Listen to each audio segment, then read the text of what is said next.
and welcome to You Talking to Me. Europe is fighting on top jobs in the European Union. Meanwhile, the crisis between Russia and the European Union is getting worse. Is it all about names, and how should the EU react towards Russia? To talk about this, I'd like to welcome in our studio in Brussels, Beata Plomecka. She is Brussels correspondent from Polskie Radio. Hi, Beata. Hello. Thank you very much. On the phone, we have Gigi Donelli from Radio 24. He's in Milano. Gigi, ciao. Ciao, buongiorno, Daniel. So let's start with Beata. The crash of MH17 brought us even more in the middle of the crisis between the EU and Russia. Last week, the Council took some decisions. Today, the EU foreign ministers are talking once more about this. Some are calling for more stronger reactions. What should be appropriate to you? How should the EU react on that? I think for the first time, the EU should be very strict on the sanctions. The sanctions must be broadened, deepened. And what happened last week, actually, it didn't bring us closer to the crisis. I mean, it was then visible that it's not a regional conflict. This is a international conflict. And the Baltic states, Poland, the United Kingdom and Sweden underline this, have actually underlined this for the last couple of months. Nobody listened, I guess, on the ministerial level and in the European Council. Now we can see that this is an international conflict. This is no longer a regional one. Gigi, the Italian Foreign Minister, Federica Mogherini, would she be the right candidate to handle such a crisis, since Matteo Renzi wants her to become the High Representative for Foreign Affairs? Would she be the one?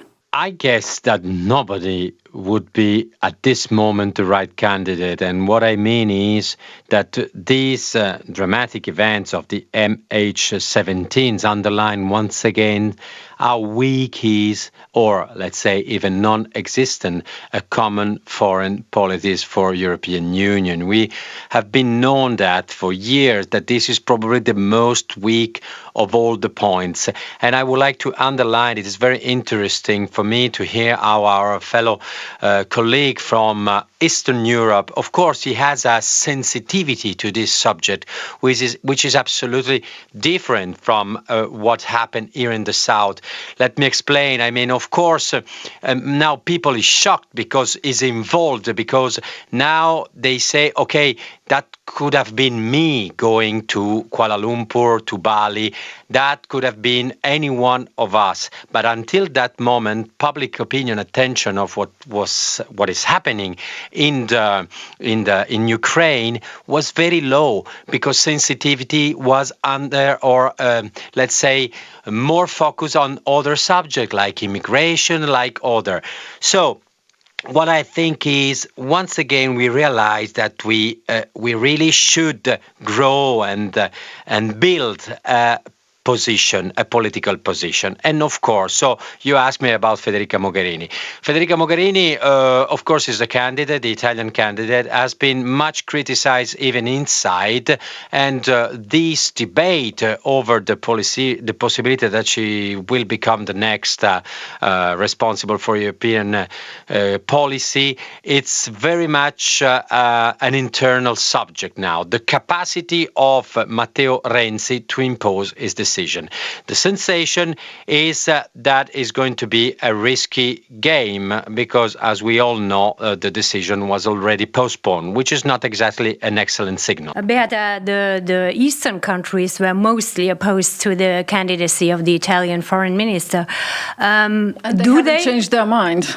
Yes, and do they have the same opinion on this? I think yes. After the summit, we were pretty sure that the Federica Mogherini will be again be discussed on the 30th of August, and she perhaps will be nominated. We were pretty sure. But actually, after the crash of this aeroplane, something happened, and the situation has changed rapidly.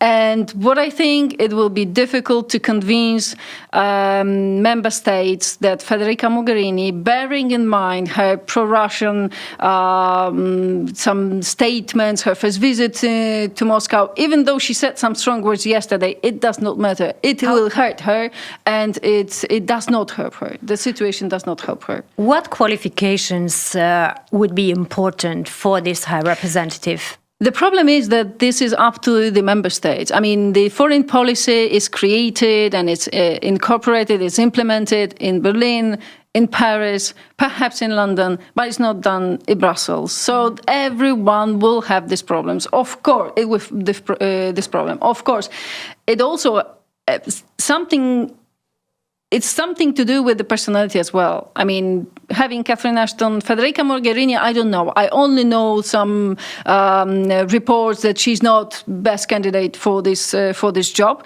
But if it's a strong personality, like, for example, Carl Bildt, like, for example, I'm sorry to say this, and I'm trying to be objective, but still, Radosław Sikorski, the Polish foreign minister, these are strong personalities.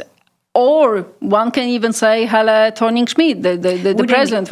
If these personalities are strong, it will be easier for them to do their job and more difficult to Paris and Berlin to block some initiatives. Would a High Representative from East, would he be the right one at this moment for this crisis? I mean, I know what you mean. You can argue. If you say that pro-Russian minister is not proper, anti-Russian minister is also not proper for this job. And Radosław Sikorski is known, Carl Bildt is known for, they are known for their anti-Russian rhetoric, of course.